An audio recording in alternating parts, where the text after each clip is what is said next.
দলনেতা শুভেন্দু অধিকারীর কনভয়ে হামলা অভিযোগ এবং হামলা, সেখানে কাঁচ ভাঙলো, তার গাড়ির কাঁচ ভেঙে গিয়েছে। স্লোগান দেবে এবং সেই ঘটনাই কিন্তু আজ এখানে ঘটলো। তবে এখানে যেহেতু বিশাল সংখ্যক তৃণমূল কর্মী হাজির ছিল, পরিস্থিতি নাগালের বাইরে চলে যায় এবং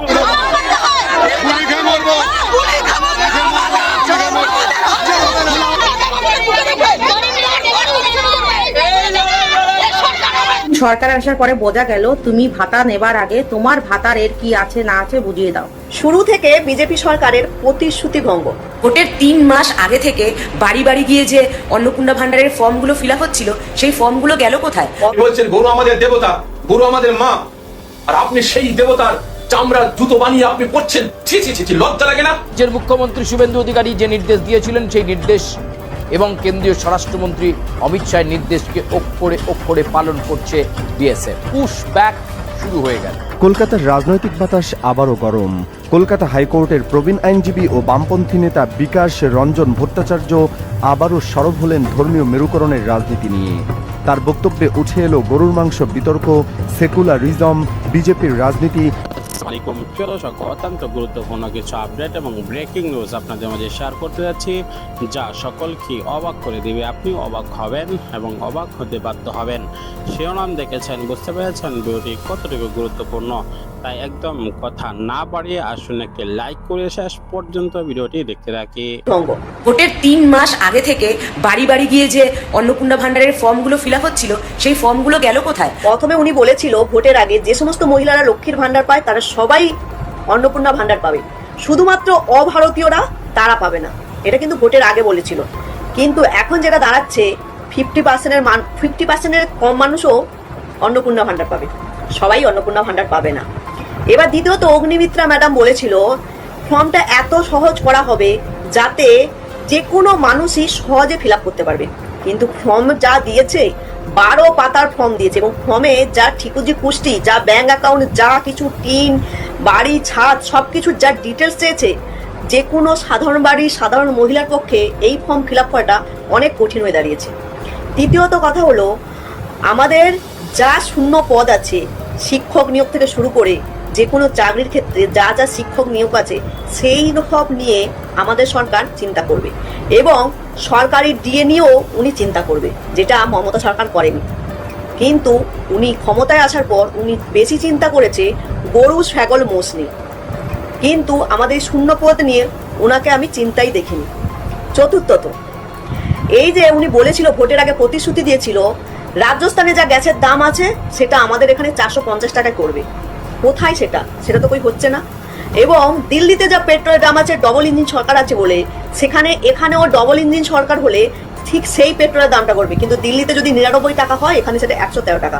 উল্টে রেজাল্ট বেরোনোর পর 4 বার তেলের দাম বেড়ে গেছে, অথচ দিল্লির যা দাম এখানে তার দাম নয়। কথাটা হচ্ছে আপনি দাম বাড়াতেই পারেন, কিন্তু ভোটের আগে আপনি যা প্রতিশ্রুতি দিয়েছিলেন, যা বলেছিলেন, কিন্তু রেজাল্ট বেরোনোর পর সেই প্রতিশ্রুতির সাথে কোনো ম্যাচই করছে না। এবং নিয়োগ পরীক্ষা কোথায়?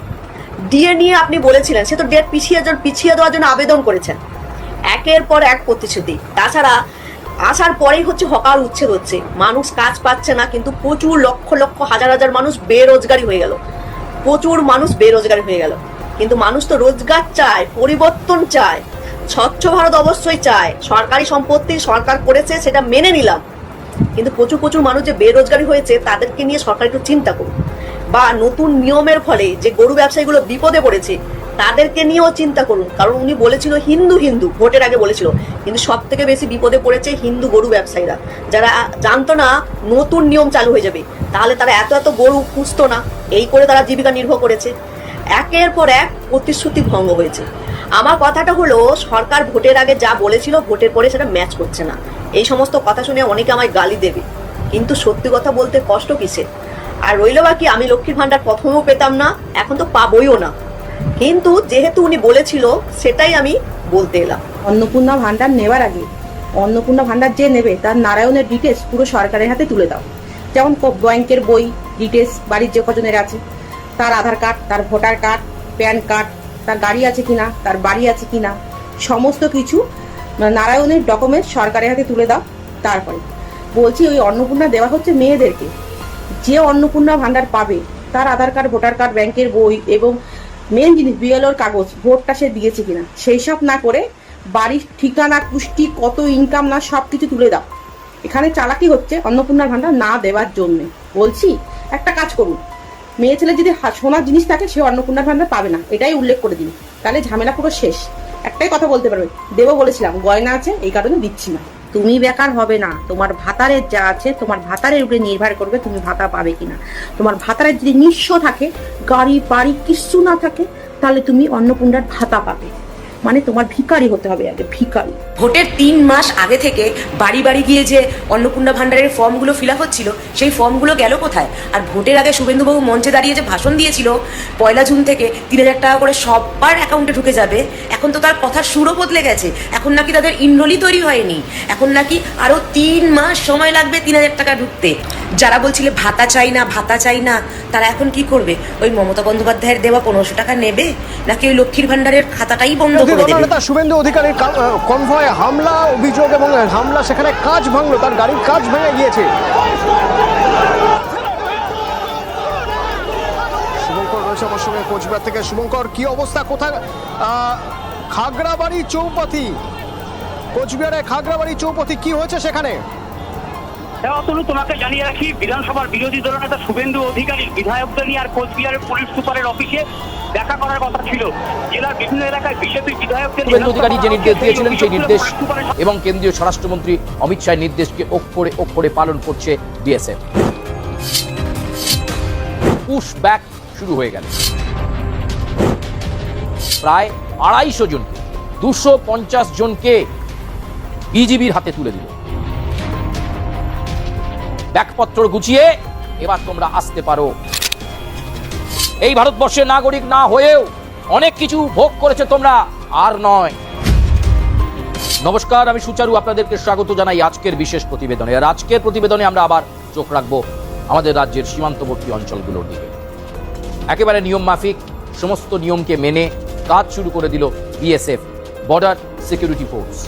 রাজ্যের মুখ্যমন্ত্রী শুভেন্দু অধিকারী যে নির্দেশ দিয়েছিলেন সেই নির্দেশ এবং কেন্দ্রীয় স্বরাষ্ট্রমন্ত্রী অমিত শাহের নির্দেশকে অক্ষরে পালন করছে বিএসএফ।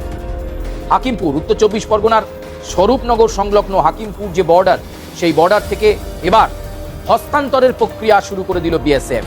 আমরা বলেছিলাম যে খুব বিলম্ব নয়। হোল্ডিং সেন্টার যখন তৈরি হয়ে গেছে এবং সেখানে যখন প্রচুর অনুপ্রবেশকারী, যাদের কাগজপত্র ছিল না, যারা এই ভারতবর্ষের বৈধ নাগরিক নয়, তাদের জমায়েত বাড়ছিল একটু একটু একটু একটু করে। সেই জমায়েত বাড়তে বাড়তে তাদের যে দিন এই ভারতবর্ষে থাকা, এই পশ্চিমবঙ্গে থাকার দিন শেষ হয়ে আসছে, সেটা খুব পরিষ্কার হয়ে গিয়েছিল। হোল্ডিং সেন্টারগুলো তাই প্রস্তুত রাখা হয়েছিল খাবার এবং থাকার বন্দোবস্তে, তবে সেটা সাময়িকভাবে কিছু দিনের জন্য।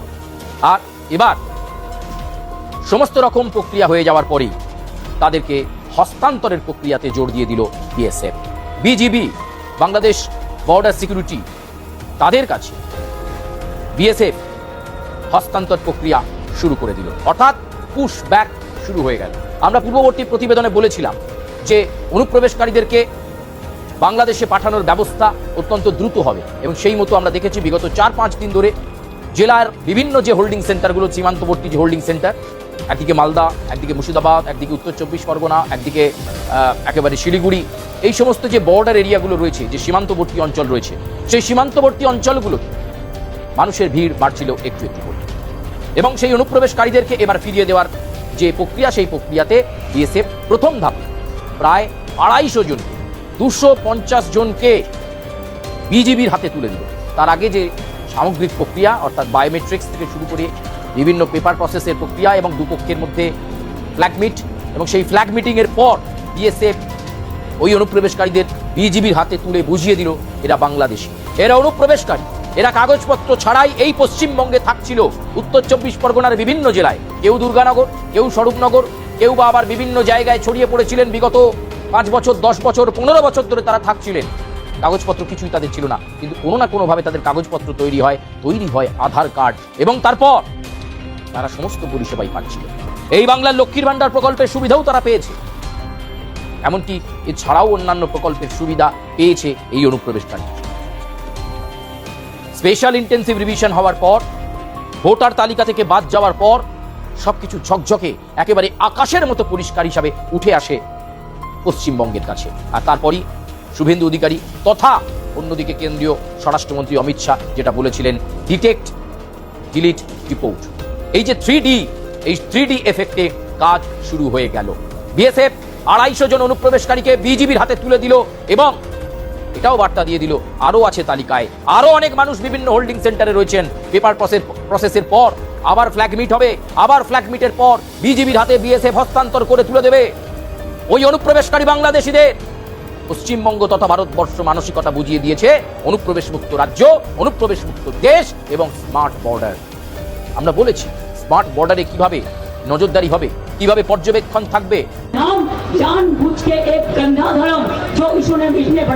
ক্ষুব্ধ এবং মারমুখী ভঙ্গিতে ছড়ে দেওয়া এই একটিমাত্র বাক্যই আজ পশ্চিমবঙ্গের রাজনীতির আকাশে এক ভয়ঙ্কর কালো মেঘের জন্ম দিয়েছে। যে নেত্রী একসময় নবান্নের মসনদ থেকে পুরো বাংলাকে নিজের হাতের মুঠোয় রাখতেন, সেই দাপুটে অগ্নিকন্যা এবং পশ্চিমবঙ্গের সাবেক মুখ্যমন্ত্রী মমতা বন্দ্যোপাধ্যায় আজ আক্ষরিক অর্থেই এক কঠিন আইনি এবং রাজনৈতিক ফাঁদে আটকা পড়েছেন।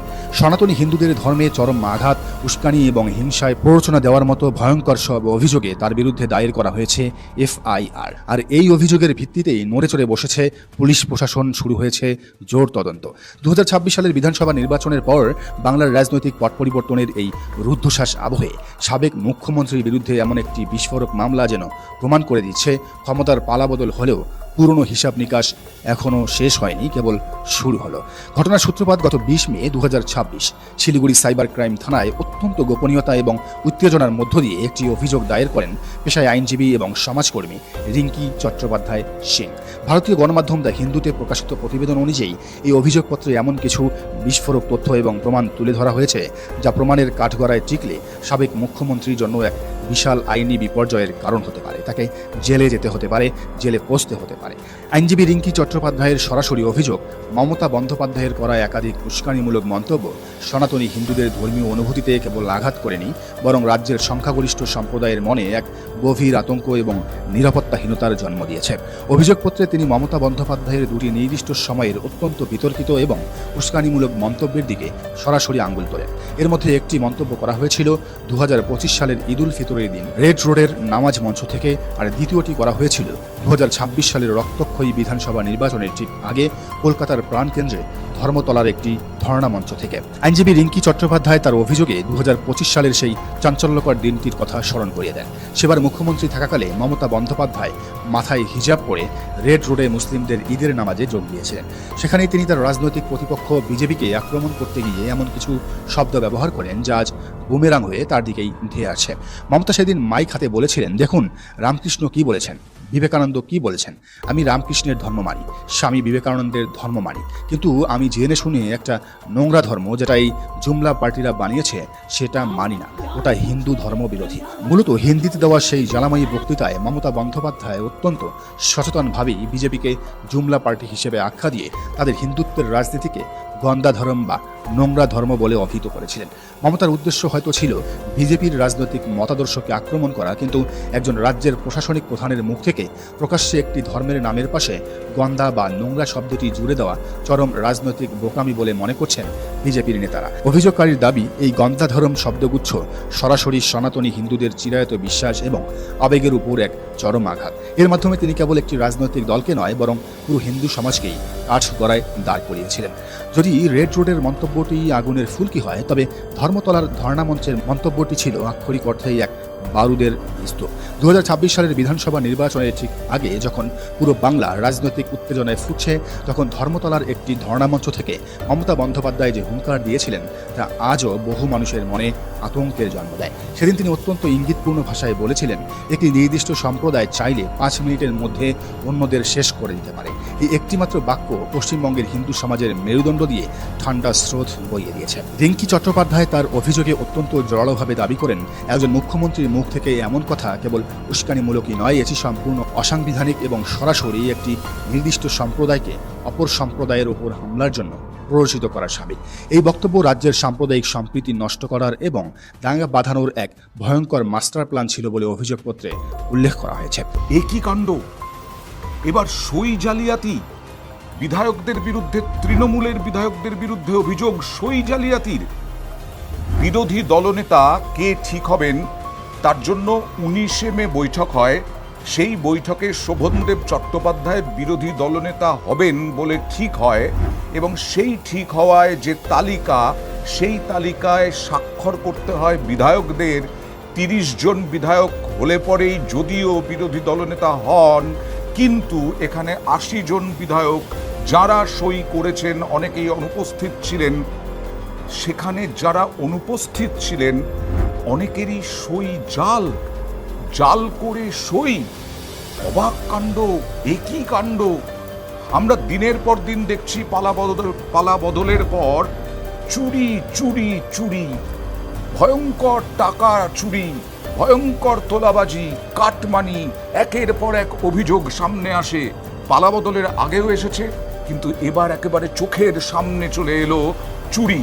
কারো বাড়ি থেকে 2 কোটি টাকা, কারো বাড়ি থেকে কয়েক কোটি টাকা, কারোর পেল্লাই বাড়ি, কারোর বাগান বাড়ি, কারোর রাজপ্রাসাদ। এই সবের পরে এবার বিধানসভায় বিরোধী দলনেতা ঠিক করার জন্য তৃণমূলের বিধায়কদের সই জাল। ভয়ঙ্কর কাণ্ড। একটু প্রথমে বলে নিই যে এই সই জাল যার বিরুদ্ধে অভিযোগ উঠবে, বিধানসভায় বিধায়ক পদ খারিজ তো হবেই, তার সঙ্গে সঙ্গে 8A ধারায় বলা আছে 2 বছর বা তারও বেশি জেল খাটতে হবে। অর্থাৎ তৃণমূল কোনো বিধায়কের যদি দোষী হন, অভিযুক্ত হন, তার বিধায়ক পদ তো খারিজ হবেই, তার সঙ্গে সঙ্গে 2 বছর বা তার বেশি জেলও হতে পারে, এরকমটাই বলা আছে। এবার বলি কি হয়েছে। হেয়ার স্ট্রিট থানায় অভিযোগ দায়ের হয়েছে বিধানসভার তরফে সই জালের। কিভাবে ধরা পড়ল? 6ই মে প্রথমে 4 মে ভোটের ফল ঘোষণা হয়। 6ই মে কালীঘাটে মমতা বন্দ্যোপাধ্যায়ের বাড়িতে জয়ী বিধায়কদের বৈঠক ডেকেছিলেন তিনি, এবং সেই বৈঠকে পরিষদীয় দলের নেতা, উপনেতা, মুখ্য সচেতক কে হবেন। দর্শক, সম্পূর্ণ ভিডিওটি দেখলেন, বুঝতে পেরেছেন ভিডিওটি অত্যন্ত গুরুত্বপূর্ণ। আমরা ব্রেকিং নিউজ, তাজা খবর, আপডেট টপিক আপনাদের মাঝে শেয়ার করি। অবশ্যই আমাদের চ্যানেলটিকে সাবস্ক্রাইব করে পাশে থাকা বেল বাটনটি অন করে দেবেন, তাহলে সকল আপডেট, ব্রেকিং নিউজ, তাজা খবর সকল কিছু আপনাদের কাছে পৌঁছে যাবে। দেখা হচ্ছে পরবর্তী অন্য কোনো ভিডিওতে। সেই পর্যন্ত ভালো থাকুন, সুস্থ থাকুন, বিদায় নিচ্ছি। আসসালামু আলাইকুম ওয়া রাহমাতুল্লাহ।